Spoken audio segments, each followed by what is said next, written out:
ती। बाई जिंग्युन ने मुस्कुराते हुए कहा, आह जी, क्या आपने अभी कुछ दिन पहले नहीं कहा था कि आपके पास एक मध्यम श्रेणी की मानव कदम वाली तलवार है जिसे आप चाहते थे कि जूनियर अप्रेंटिस भाई लिन आपकी मदद करें? मुरोगजी ने खट्टे स्वाद के साथ कहा, उस व्यक्ति किन जिंगसुआन के पास भी एक तलवार है और वह आपके जूनियर अप्रेंटिस भाई लिन के शिलालेख प्रतीक की तलाश कर रहा है। मार्शल क्वार्टर की एक तलवार संभवतः एक उच्च श्रेणी की मानव कदम वाली खजाना तलवार है। आह, अपनी निम्न श्रेणी की टूटी तलवार के साथ मैं चेहरा खोने के लिए वहां कैसे जा सकता हूं? हम्फ, मेरे परिवार के वे जिद्दी बूढ़े लोग केवल घटिया लोगों से भीख मांग रहे हैं। मुरोगजेड के खट्टे शब्दों की गंध कई ब्लॉक दूर से महसूस की जा सकती थी। बाई जिंग्युन हंसने के अलावा कुछ नहीं कर सकी। जैसा कि मुरोगजी इन दिनों देख रहा था, बड़े और सम्मानित परिवारों के कई कनिष्ठ लोग थे जिनके पास मध्यम श्रेणी के मानव चरण के खजाने थे, जिन पर लिन मिंग का ज्वाला शिलालेख चिन्ह जुड़ा हुआ था। वह शांत नहीं बैठ सकती थी और इस अवसर को अपने हाथ से जाने नहीं दे सकती थी। इसलिए उसने नर्म और कठोर रणनीति का इस्तेमाल किया था और किसी तरह एक मध्यम श्रेणी की मानव चरण वाली खजाना तलवार और कुछ दुर्लभ और कीमती सामग्री बूढ़े लोगों से प्राप्त करने में कामयाब रही थी। उसकी परिवार, उसने बड़े उत्साह में बाई जिंग्युन को पकड़ लिया था और लिन मिंग की तलाश करने के लिए इंस्क्रिप्शन एसोसिएशन की ओर भागी थी और उससे अपने हथियार पर एक शिलालेख चिन्ह लगवाने को कहा था।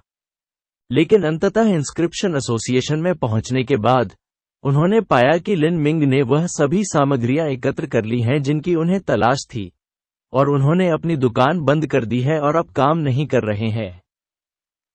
इससे मुरोगजी बहुत उदास महसूस करने लगा। वह 7 प्रोफाउंड मार्शल हाउस में लौट आई जहां उसने ये भी पाया कि लिन मिंग प्रशिक्षण के लिए एकांत में चली गई थी। इससे मुरोगजी और भी अधिक अस्वस्थ महसूस करने लगे। बाई जिंग्युन ने मुरोगजी को नहीं छेड़ा। वह लिन मिंग और किन जिंगसुआन का स्वागत करने के लिए आगे बढ़ी। जूनियर अप्रेंटिस भाई लिन, मिस किन। ओह, वरिष्ठ प्रशिक्षु बहन जिंग्युन। लिन मिंग थोड़ा आगे बढ़े, तुरंत मुस्कुराए और उत्तर दिया, मुझे आशा है कि आप उस तलवार के शिलालेख से संतुष्ट हैं। मम, यह बहुत सार्थक रहा। मुझे नहीं पता कि जूनियर अप्रेंटिस ब्रदर लिन के पास इन दिनों कोई खाली समय है या नहीं, लेकिन आहजेड के पास भी तलवार है और वह जूनियर अप्रेंटिस ब्रदर लिन से मदद का अनुरोध करना चाहेंगे। कोई बात नहीं, पूछने की कोई जरूरत नहीं है। एक शिलालेख प्रतीक में बहुत अधिक समय नहीं लगना चाहिए। मेरे पास पर्याप्त से अधिक समय है। मैं अभी भी स्टार ओब्सिडियन के लिए वरिष्ठ प्रशिक्षु सिस्टर जिंग्युन को धन्यवाद देना चाहूंगा। इसने मेरी बहुत मदद की है। जूनियर अप्रेंटिस भाई लिन बहुत विनम्र हैं। बाई जिंग्युन मुस्कुराई, और इससे पहले कि वह कुछ और कह पाती, वेदी पर लगी तांबे की घड़ी बज उठी। 10,000 किलिंग एरे का मूल्यांकन आधिकारिक तौर पर शुरू हो गया था। लिन मिंग की आंखें चमक उठीं। उनकी लड़ाई की भावना पहले से ही चमक रही थी। 3 महीने की लंबी अवधि के बाद वह रैंकिंग स्टोन पर कितनी दूर तक पहुंच सका। क्या जूनियर अप्रेंटिस भाई लिन अब मंच पर जाएंगे? बाई जिंग्युन ने पूछा। मम, मैं पहले दौर में जाऊंगा। आमतौर पर दुर्जेय ताकत वाला एक शिष्य मंच पर जाने के लिए अंतिम दौर का चयन कर सकता है। ऐसा इसलिए था ताकि वे अपना समापन सबके सामने कर सकें। लेकिन लिन मिंग यह नहीं चाहते थे। आज उसके आने का कारण शीर्ष 10 में प्रवेश करना और हैवी प्रोफाउंड सॉफ्ट स्पीयर का इनाम लेना था। यह प्रदर्शन नहीं करना था। वे शिष्य जो पहले दौर में भाग लेना चाहते हैं कृपया आएं। डीकन वरिष्ठ प्रशिक्षु भाई ने घोषणा की। लिन मिंग हवा में उछला, जैसे कि वह धीरे से निगला हुआ निगल हो, और तुरंत 10,000 किलिंग एरे की वेदी पर दिखाई दिया।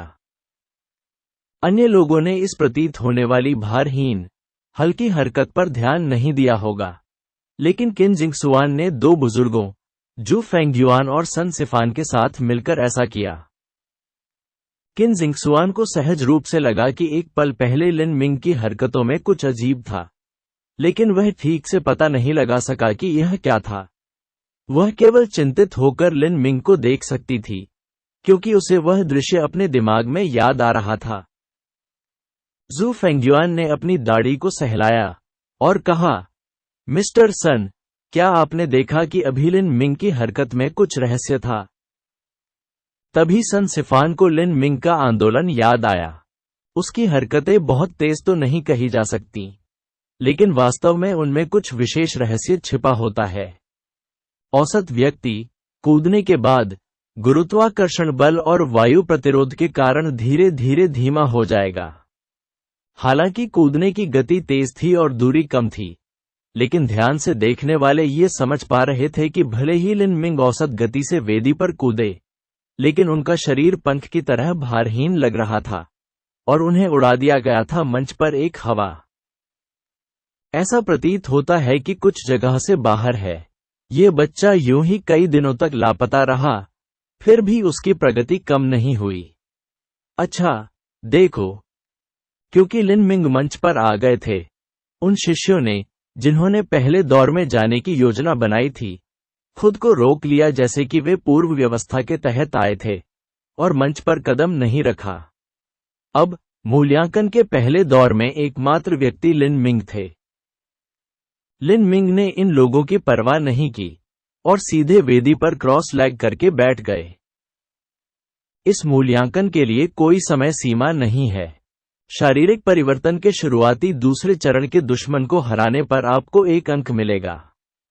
एक शिखर दूसरे चरण को हराने पर 5 अंक होंगे। तीसरे चरण के आरंभिक शत्रु का मूल्य 10 अंक होगा। एक चरम तृतीय चरण के शत्रु का मूल्य 50 अंक होगा। चौथे चरण के आरंभिक शत्रु का मूल्य 100 अंक होगा। एक चरम चौथे चरण के शत्रु का मूल्य 500 अंक होगा। पांचवें चरण के आरंभिक शत्रु का मूल्य 1000 अंक होगा। चरम पांचवें चरण के शत्रु का मूल्य 5000 अंक होगा। स्वप्नलोक में मृत्यु का अर्थ होगा पराजय। जूनियर अप्रेंटिस भाई लिन, यदि आप तैयार हैं, तो हम शुरू कर सकते हैं। डेकोन लियांग गुआंगफेंग ने सामान्य परिचयात्मक दिनचर्या के बारे में बात की। कृपया शुरू करें। लिन मिंग ने सिर हिलाया। बाद में सबके सामने एक धीमी सफेद रोशनी ने उसे घेर लिया।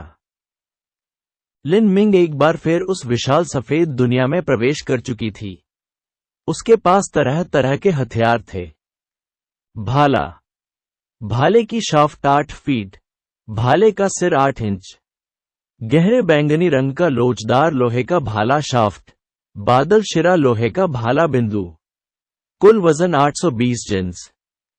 लिन मिंग ने अपने दिमाग में हथियार की छवि की कल्पना की और इस तरह पेनिट्रेटिंग रेनबो स्पीयर की एक प्रतिकृति उसके इंतजार कर रहे हाथों में आ गई। इसी बीच लिन मिंग के सामने 10 से ज्यादा मार्शल आर्टिस्ट और खूंखार जानवर आ गए। उनकी ताकत केवल शारीरिक परिवर्तन के प्रारंभिक दूसरे चरण से लेकर शारीरिक परिवर्तन के प्रारंभिक तीसरे चरण तक थी। अब के लिन मिंग के लिए इस प्रकार की ताकत से जरा सा भी खतरा नहीं था। इन दुश्मनों के हमले का इंतजार न करते हुए लिन मिंग आगे बढ़े और तुरंत खतरनाक जानवरों और मार्शल कलाकारों के इस छायादार झुंड के बीच में दिखाई दिए। उसने अपना भाला निकाला, किलिंग सकल। यहां तक कि रेशम की तरह प्रवाह के बिना भी और केवल अपनी शारीरिक शक्ति के साथ उसके भाले के एक वार ने हर एक दुश्मन को खून की थैलियों की तरह विस्फोट कर दिया। हर एक मर गया। सब कुछ साफ सुथरा और साफ सुथरा करने के लिए एक ही कदम। जैसे जैसे समय की कई सांसें बीती, दुश्मनों का एक और समूह अस्तित्व में आ गया। इस बार दुश्मन ज्यादातर शारीरिक परिवर्तन के तीसरे चरण के चरम पर थे और उनमें से एक शुरुआती मांसपेशियों में बदलाव के चरण में भी था। लेकिन लिन मिंग के लिए यह खेती उतनी ही तुच्छ थी। उसने भेदने वाले इंद्रधनुषी भाले को पकड़ लिया और उसे अपने हाथ में दे मारा। लिन मिंग ने दुश्मनों के समूह पर गोलीबारी की। परिवर्तनकारी मांसपेशी चरण के बराबर ताकत वाला गाय जैसा शातिर जानवर लिन मिंग की ओर आ गया।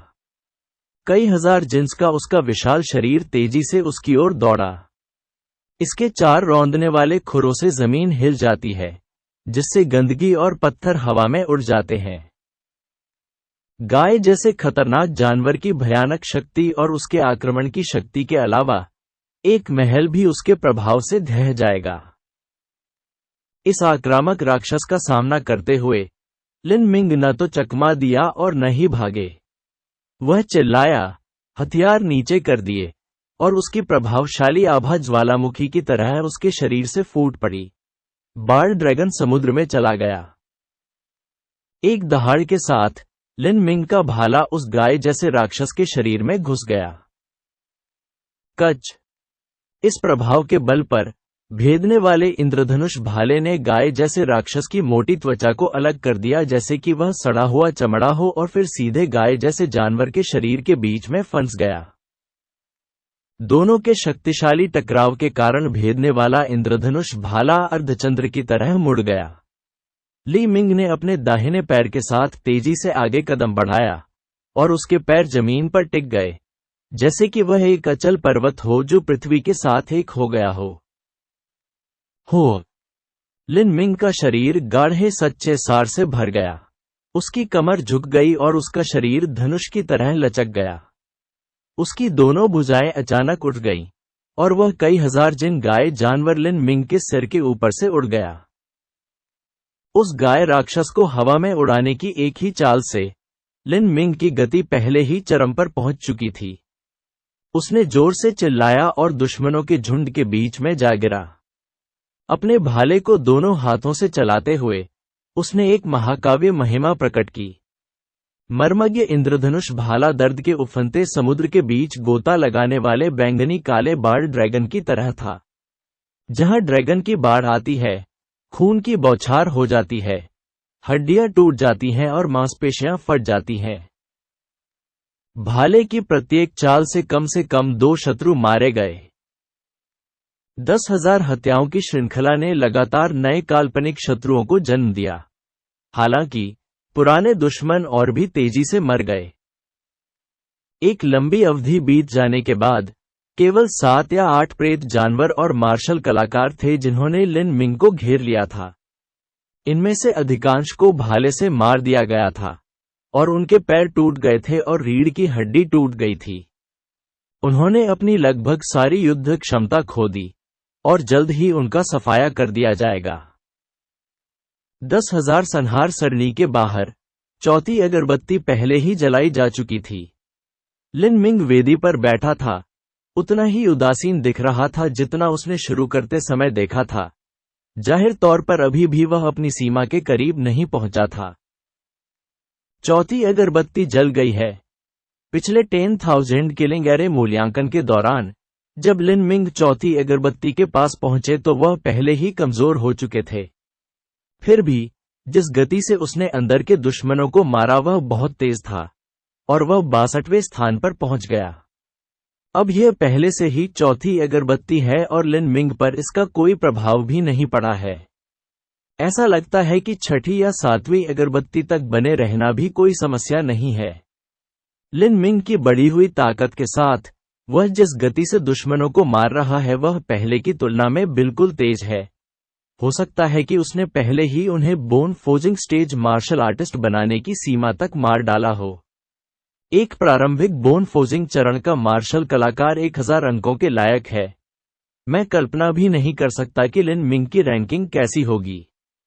बाई जिंग्यून ने लिन मिंग के वर्तमान स्कोर का अनुमान लगाते हुए अगरबत्ती जलते हुए देखा तो टिप्पणी की, 10,000 किलिंग एरे 10वां स्थान संभवतः 8 या 9,000 अंक के आसपास है।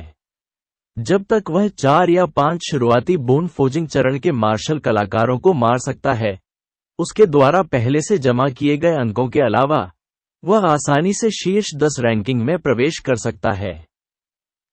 बाई जिंग्यून के लिए 15 साल की उम्र में शीर्ष 10 रैंकिंग में प्रवेश करना यह बिल्कुल भयानक परिणाम था।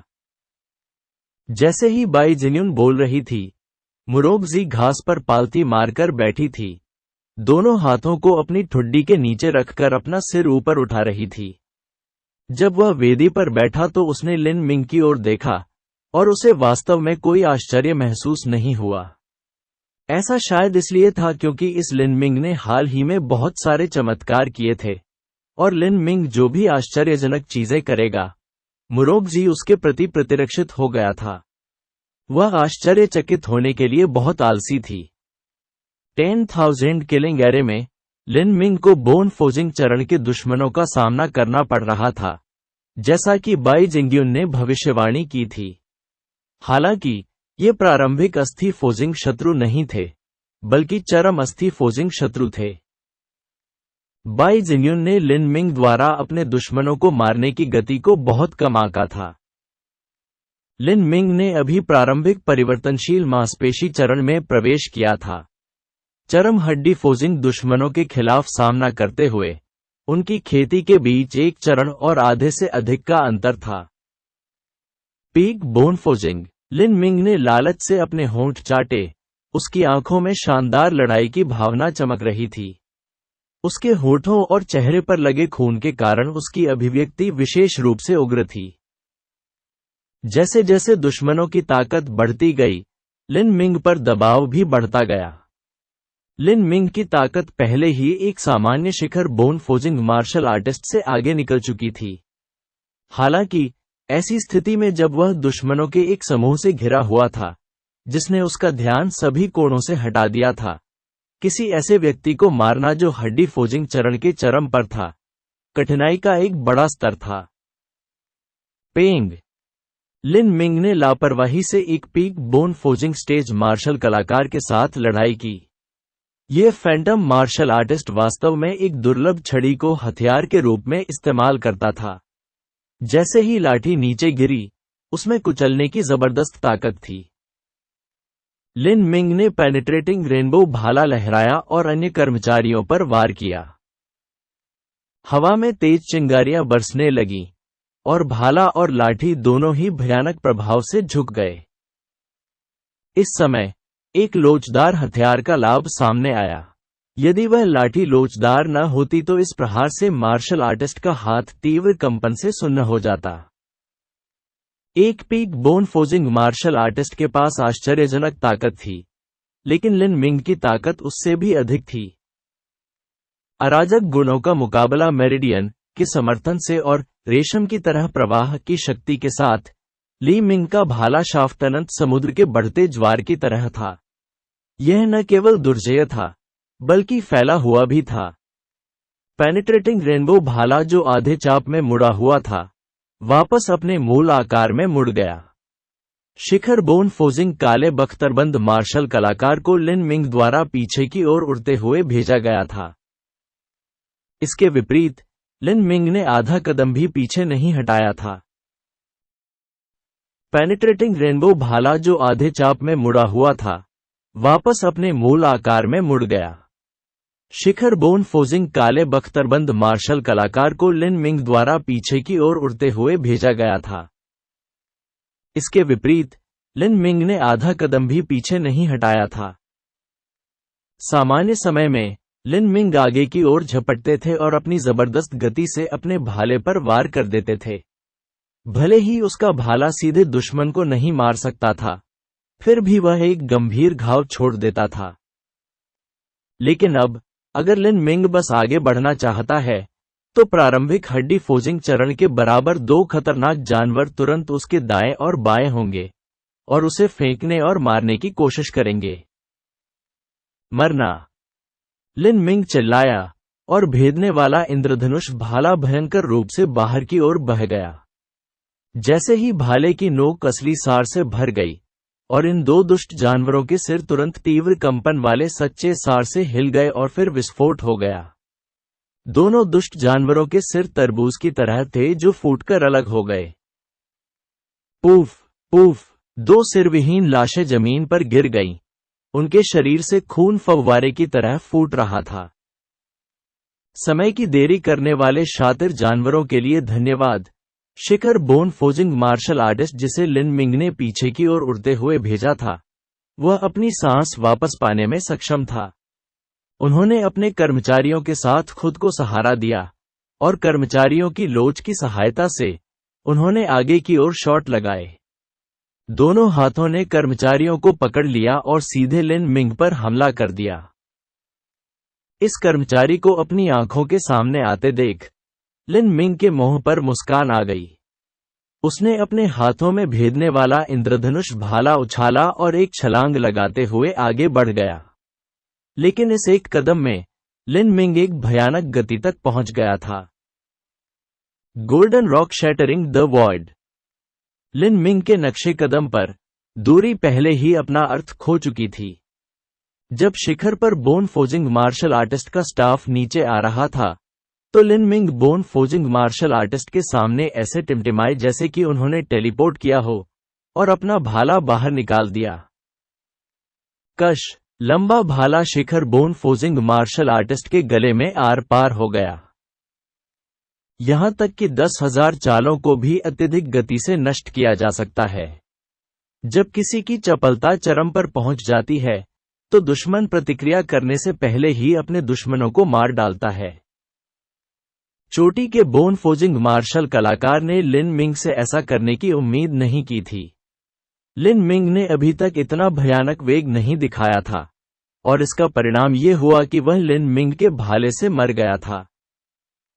मर्मज्ञ इंद्रधनुष भाला एक जहरीले सांप की तरह था जो जमीन में अपने बिल में लौट रहा था, और उस चोटी की हड्डी फोजिंग मार्शल कलाकार का गला इतना बड़ा खूनी छेद था। जैसे ही शीर्ष बोन फोजिंग मार्शल आर्टिस्ट की मृत्यु हुई, अन्य प्रारंभिक बोन फोजिंग चरण के खतरनाक जानवर और मार्शल कलाकार लिन मिंग के लिए कोई मुकाबला नहीं कर सके। लिन मिंग की खतरनाक मारक शक्ति और गति जो उड़ने वाले भूतों की तरह थी, के तहत पेनिट्रेटिंग रेनबो भाला बस एक मौत के देवता की तलवार थी, क्योंकि इसने इन खतरनाक जानवरों और मार्शल कलाकारों के जीवन को बर्बाद कर दिया था। लिन मिंग के golden rock shattering the void आंदोलन कौशल के तहत भले ही ये खतरनाक जानवर और मार्शल कलाकार हमला करते हों, हर कोई चूक जाएगा। कई प्रारंभिक अस्थि फोजिंग चरण के खतरनाक जानवरों को मारने के बाद लिन मिंग एक संक्षिप्त क्षण के लिए अपनी सांस लेने में सक्षम थे। तभी स्वप्नलोक में 5 या 6 प्रेत प्रकट हुए। इनमें से अधिकांश चरम अस्थि फोजिंग मार्शल कलाकार या खतरनाक जानवर थे, लेकिन प्रभावशाली रूप से वास्तव में एक चांदी का बख्तरबंद मार्शल कलाकार था जो पल्स कंडेंसेशन अवधि में था। एक pulse condensation period martial artist. अच्छा, बहुत अच्छा। आइए मैं एक नज़र डालूं और देखूं कि वर्तमान मेरे और एक सामान्य pulse condensation period martial artist के बीच कितनी बड़ी असमानता है। Pulse condensation period martial artist की उपस्थिति को देखकर लिन मिंग की लड़ाई की भावना एक उग्र नरक की तरह जल उठी। उन्होंने अफवाहें सुनी थीं कि लिंग सेन की ताकत की सीमा एक कमजोर pulse condensation period martial artist के साथ प्रतिस्पर्धा करने में सक्षम थी, लेकिन इस चांदी के बख्तरबंद मार्शल कलाकार का असली सार उतना समृद्ध नहीं था। उसने स्पष्ट रूप से अभी अभी पल्स कंडेंसेशन पीरियड में सफलता हासिल की थी, और उसके शरीर के माध्यम से मेरिडियन ने अभी तक पूर्ण संबंध नहीं बनाया था। इस प्रकार का pulse condensation period martial artist सबसे कमजोर था। यदि लिंग सेन यहां होता, तो संभवतः वह उसे मार डालने में सक्षम होता, लेकिन लिन मिंग के लिए उससे निपटना बहुत मुश्किल था। अब यदि लिन मिंग चाहते, तो वह सबसे समझदार दृष्टिकोण अपना सकते थे। वह pulse condensation period martial artist से बचता था और बोन फोजिंग चरण के खतरनाक जानवरों और मार्शल कलाकारों से लगातार अंक प्राप्त करने के लिए अपनी महान हड़ताली शक्ति, गति और रेशम की तरह प्रवाह का उपयोग करता था। अंक अधिकतम करने का यह सबसे अच्छा तरीका था। वास्तव में सभी 7 प्रोफाउंड मार्शल हाउस शिष्य एक ही थे। यदि वे किसी ऐसे शत्रु से टकराते जिससे वे निपट नहीं सकते, तो वे इस पद्धति का उपयोग करते। झांग गुआन्यू और ता को कोई अपवाद नहीं थे। ये दोनों व्यक्ति अभी भी pulse condensation period martial artist को मारने में असमर्थ थे। इस समय वे केवल तब तक ही टिके रह सकते थे जब तक वे इस pulse condensation period martial artist की निगरानी में रह सकते थे और जितना संभव हो उतने दुश्मनों को मारने की कोशिश कर सकते थे। ताको को अपनी दुर्जेय शक्ति पर भरोसा था, यहां तक कि ऐसी स्थिति में भी जहां कई pulse condensation period martial artist सामने आए, वह अभी भी अपना रास्ता ढूंढने में सक्षम होगा और bone forging stage martial artist को साफ साफ मार देगा। यही कारण है कि उन्हें हमेशा झांग गुआन्यू से ऊपर रखा गया था और उन्होंने रैंकिंग स्टोन पर दूसरे रैंक का सिंहासन ग्रहण किया था। लेकिन लिंग मिंग की ऐसा करने की कोई इच्छा नहीं थी। वह जानता था कि उसके अंकों के साथ शीर्ष 10 में उसकी स्थिति पहले से ही मजबूत थी। भले ही उसने ऊंचे पद पर पहुंचने के लिए और अधिक बोन फोजिंग स्टेज मार्शल कलाकारों को मार डाला हो, इसमें क्या महत्व होगा। अतीत में लिन मिंग को उच्च रैंकिंग प्राप्त करके संसाधनों के लिए संघर्ष करना पड़ा था, लेकिन अब लिन मिंग पहले से ही मुख्य शिष्य परीक्षण से गुजर रहे थे और इस प्रकार उन्हें रैंकिंग स्टोन के शीर्ष 3 रैंक में होने से कोई अलग लाभ नहीं मिला। इसलिए अब उसके लिए संकेत आकाश में बादलों से अधिक कुछ नहीं थे। जब तक वह शीर्ष 10 रैंक में प्रवेश करता है और हैवी प्रोफाउंड सॉफ्ट स्पीयर प्राप्त करता है, वह पर्याप्त होगा। Pulse condensation period martial artist के हमलों से लगातार बचना और कमजोर दुश्मनों को मारना। इस तरह उनका स्कोर अधिक होगा, लेकिन पल्स कंडेंसेशन पीरियड मार्शल कलाकारों की संख्या भी धीरे धीरे बढ़ेगी। इसलिए Lin Ming pulse condensation period martial artist को मारने का अवसर पूरी तरह से खो देंगे। लिन मिंग यह नहीं जानना चाहता था कि वह कितने अंक जमा कर सकता है, बल्कि यह जानना चाहता था कि उसके और एक सामान्य पल्स कंडेंसेशन मार्शल आर्टिस्ट के बीच क्या असमानता है। मरना। लिन मिंग अन्य दुश्मनों से निपटने के लिए नहीं गए थे। उसने भेदने वाले इंद्रधनुषी भाले को पकड़ लिया और सीधे चांदी के बख्तरबंद योद्धा पर हमला कर दिया। 10,000 संहार व्यूह के बाहर छठी अगरबत्ती पहले ही पूरी तरह जल चुकी थी। यह परिणाम वैसा ही था जैसा कई लोगों को अनुमान था। वक्त की 6 अगरबत्तियां ज्यादा लंबी नहीं थीं। पिछली बार मुरोग जी ने 10,000 किलिंग एरे मूल्यांकन में भाग लिया था। उन्होंने समय की 4-6 अगरबत्तियां भी जमाईं और आखिरकार 28वीं रैंक हासिल की। लेकिन हर कोई जानता था कि लिन मिंग की समय की 6 अगरबत्तियां एक औसत व्यक्ति की समय की 6 अगरबत्तियां से बहुत अलग थीं। जिस गति से उसने अपने शत्रुओं को मारा वह अत्यंत कष्टदायक था। 7वीं अगरबत्ती अभी जली है। ऐसा लगता है कि लिन मिंग अपनी सीमा के करीब पहुंच रहे हैं। इस दौरान 10,000 किलिंग एरे में लिन मिंग का चेहरा खून से लाल हो गया था और उसके माथे पर भारी पसीना आ रहा था। बोन फोजिंग स्टेज मार्शल आर्टिस्टों की भीड़ के कारण pulse condensation period martial artist से जूझते समय उन पर दबाव की कल्पना की जा सकती थी। Pulse condensation period martial artist और bone forging stage martial artist के बीच असमानता बहुत अधिक थी, क्योंकि pulse condensation period martial artist उनके शरीर के सभी मेरिडियन को जोड़ने में सक्षम था। लिन मिंग जिस शत्रु का सामना कर रहा था, वह अभी पल्स कंडेंसेशन पीरियड से गुजरा था, इसलिए मेरिडियन पूरी तरह से नहीं खुले थे। लेकिन उसकी अत्यधिक ताकत सचमुच असामान्य थी। यदि यह golden rock shattering the world के आंदोलनों के लिए नहीं होता, तो लिन मिंग पहले ही दुश्मनों से घिर गए होते, क्योंकि उन्होंने pulse condensation period martial artist का सामना किया था और उन्हें दर्दनाक हार का सामना करना पड़ा था। फिर भी समय बीतने के साथ लिन मिंग के शरीर पर घाव धीरे धीरे बढ़ने लगे। उनके शरीर पर 1 दर्जन से अधिक चोटें आईं और भारी मात्रा में खून बह गया। कई गहरे घाव थे जहां हड्डी तक नजर आ रही थी। भले ही लिन मिंग धौंकनी की तरह सांस लेने और भंवर से बाहर निकलने में सक्षम था और उसे ट्रू प्राइमल कैओस फॉर्मूला का समर्थन भी प्राप्त था, वह पहले ही इस सीमा पर पहुंच चुका था। उस दौरान लिन मिंग ने उस चांदी के बख्तरबंद शूरवीर को अपने भाले से छेद दिया था। हालांकि भाला कवच में घुस गया था और शरीर को थोड़ा घायल कर दिया था, लेकिन तीव्र कंपन वाला सच्चा सार चांदी बख्तरबंद शूरवीर के शरीर में प्रवेश कर गया था। लेकिन भले ही लिन मिंग ने उस हमले में अपना सारा असली सार डाल दिया था, फिर भी वह केवल अपने दुश्मन को खून का घूंट पीने के लिए मजबूर कर सका। रेशम की तरह प्रवाह सच्चे सार के कंपन के कारण दुश्मन को मारने में सक्षम था। हालांकि pulse condensation period martial artist में असली सार बहुत मोटा था। झटका आते ही इसने कंपन को कुछ हद तक फैला दिया और इसलिए लिन मिंग एक ही वार में अपने दुश्मन को मारने में असमर्थ हो गया। इस समय 7वीं अगरबत्ती आधी से भी कम जल चुकी थी। 10,000 किलिंग एरे में लिन मिंग ने भरी हुई खांसी निकाली और अचानक 10,000 किलिंग एरे के सपनों की दुनिया से वापस खींच लिया गया। मूल्यांकन समाप्त हो गया है। लिन मिंग अंततः pulse condensation period stage martial कलाकार को मारने में विफल रहा था। उसने केवल अपने भाले से उसे घायल कर दिया। हालांकि उनकी ताकत बहुत कम थी, ट्रू प्राइमल कैओस फॉर्मूला के समर्थन से लिन मिंग अपनी हार तक काफी समय तक टिके रहने में सक्षम थे।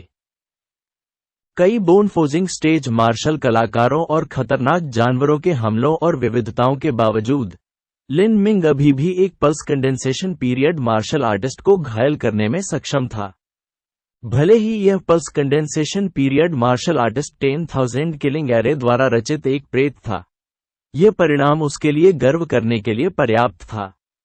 अगर यह खबर फैल गई तो यह पूरे स्काई फॉर्चून किंगडम के भीतर हलचल पैदा कर देगी। हालांकि उस pulse condensation period martial artist को घायल करने के बाद कई अन्य बोन फोजिंग स्टेज दुश्मनों के हमलों का सामना करते हुए लिन मिंग को कई बोन फोजिंग मार्शल आर्टिस्ट और खतरनाक जानवरों को खत्म करने के लिए मजबूर होना पड़ा। अंतिम परिणाम यह हुआ कि एक और pulse condensation period martial artist प्रकट हुआ, और यह सबसे कम से भी अधिक मजबूत था। लिन मिंग पर बढ़ते दबाव के कारण अंततः वह हार गया। लिन मिंग वेदी से नीचे उतरे और सभी की निगाहें पहले ही रैंकिंग स्टोन पर टिक गई थीं। वे व्यक्तिगत रूप से अपनी आंखों से देखना चाहते थे कि लिन मिंग की व्यवस्था कितनी ऊंची होगी। लिन मिंग के कई फैनबॉय और फैगल्स थे। उदाहरण के लिए ह्यूमन हॉल के कई युवा कनिष्ठ प्रशिक्षु भाई और बहन लिनमेनियाक, जिन्होंने लिन मिंग का कट्टर समर्थन और पूजा की। उनका मानना था कि सर्वशक्तिमान लिन मिंग कुछ भी हासिल कर सकते हैं।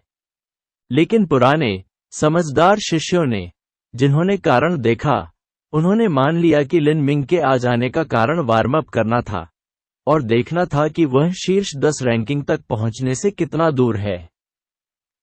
7 प्रोफाउंड मार्शल हाउस मास्टर ने लिन मिंग को शीर्ष 10 रैंकिंग तक पहुंचने के लिए 3 महीने का समय दिया था। यह निश्चित रूप से कोई यादृच्छिक तारीख नहीं थी जो उसने निर्धारित की थी। 7 प्रोफाउंड मार्शल हाउस मास्टर किस प्रकार के व्यक्ति थे? उन्होंने लिन मिंग की क्षमता देखी होगी और उनकी प्रगति की गति का अनुमान लगाया होगा। इस प्रकार उन्होंने पुरस्कारों की श्रृंखला सूचीबद्ध की। शीर्ष 10 में पहुंचने के लिए 3 महीने, ये लिन मिंग की सीमा होनी चाहिए। अन्यथा यदि लिन मिंग जरा सा भी ढीला होता तो उसके लिए 3 महीनों में शीर्ष 10 में पहुंचना असंभव होता। ये लिन मिंग एक एकल शानदार उपलब्धि से दुनिया को आश्चर्यचकित करना चाहता है। चूंकि उसने आ जाने का साहस किया, इसलिए वह शीर्ष 10 से बहुत दूर नहीं होना चाहिए। भले ही वह इस महीने प्रवेश नहीं कर सके, लेकिन उसे अगले महीने प्रवेश करने में सक्षम होना चाहिए। 20वें स्थान पर रहे एक हेवनली एबोर्ड शिष्य ने अपना पंखा घुमाते हुए टिप्पणी की, जिसके पास जितने अधिक अंक होंगे, रैंकिंग स्टोन पर गणना उतनी ही धीमी होगी। अब समय की कई सांसें बीत चुकी थीं, फिर भी रैंकिंग स्टोन पर कोई हलचल नहीं हुई। लिन मिंग को शीर्ष 10 के करीब होना चाहिए। मार्शल हाउस मास्टर का निर्णय गलत नहीं होना चाहिए। तथ्य यह है कि उन्होंने लिन मिंग को शीर्ष 10 में आगे बढ़ने के लिए 3 महीने का समय दिया था। यह कोई यादृच्छिक अनुमान नहीं था। उसने पहले ही लिन मिंग की क्षमता को समझ लिया होगा और कुछ भी दुर्घटना के लिए नहीं छोड़ना चाहता था। लिन मिंग को अगले महीने शीर्ष 10 में आगे बढ़ने में सक्षम होना चाहिए। यदि ऐसा है तो वह संभवतः चौथे महीने के मैच में झांग गुआन्यू को भी हरा सकता है। 4 महीनों में झांग गुआन्यू को हराना बहुत ही भयावह है। अगर जूनियर अप्रेंटिस ब्रदर लिन इस बार हमसे आगे निकल गए तो मुझे नहीं पता कि मैं कैसे प्रतिक्रिया दूंगा। उत्तर देने वाला युवक हेवनली एबोर्ड का शिष्य था, जिसे शीर्ष 20 में स्थान दिया गया था। ये दोनों दोस्त जल्द ही स्नातक होंगे। वे 5 वर्षों तक सह शिष्य रहे थे और एक साथ पृथ्वी हॉल में प्रवेश किया था। और फिर एक साथ स्वर्गीय निवास में प्रवेश किया था। वे आजीवन बहुत अच्छे मित्र रहे। ये दोनों लोग अभी अभी वहां से गुजरे थे और यह जानने के बाद कि लिन मिंग मूल्यांकन में भाग ले रहे थे, विशेष रूप से देखने आए। उनके विचार में लिन मिंग के लिए 3 महीनों में शीर्ष 10 में आगे बढ़ना पहले से ही एक अकल्पनीय मिथक था, जिसके बारे में केवल बच्चों की सोते समय की कहानियों में सुना जाता था। और अब यदि वह 2 महीनों में शीर्ष 10 में पहुंचने में कामयाब रहा, तो उन्हें वास्तव में ऐसी काल्पनिक स्थिति का वर्णन करने के लिए शब्द नहीं मिलेंगे। कोई भी प्रतिभा, राक्षस, दुष्ट या अन्य विशेषण लिन मिंग का वर्णन करने के लिए पर्याप्त नहीं होगा। उनकी नजरें रैंकिंग स्टोन की दूसरी पंक्ति पर केंद्रित थीं, क्योंकि वे अंकों की गणना करने के लिए भ्रामक जादुई सरणी की प्रतीक्षा कर रहे थे। दूसरी पंक्ति वह स्थान थी जहां दसियों की संख्या में शिष्य स्थित थे। कुछ और समय बिताने के बाद आखिरकार रैंकिंग स्टोन पर वह ट्रेडमार्क तरंगित विकृति आ गई। हालांकि यह उतार चढ़ाव वास्तव में पहली पंक्ति में दिखाई दिया। 5वें और 6ठे नाम को किसी अदृश्य ताकत ने अलग कर दिया और उनके बीच लिन मिंग का नाम प्रभावशाली ढंग से सामने आया। लिन मिंग,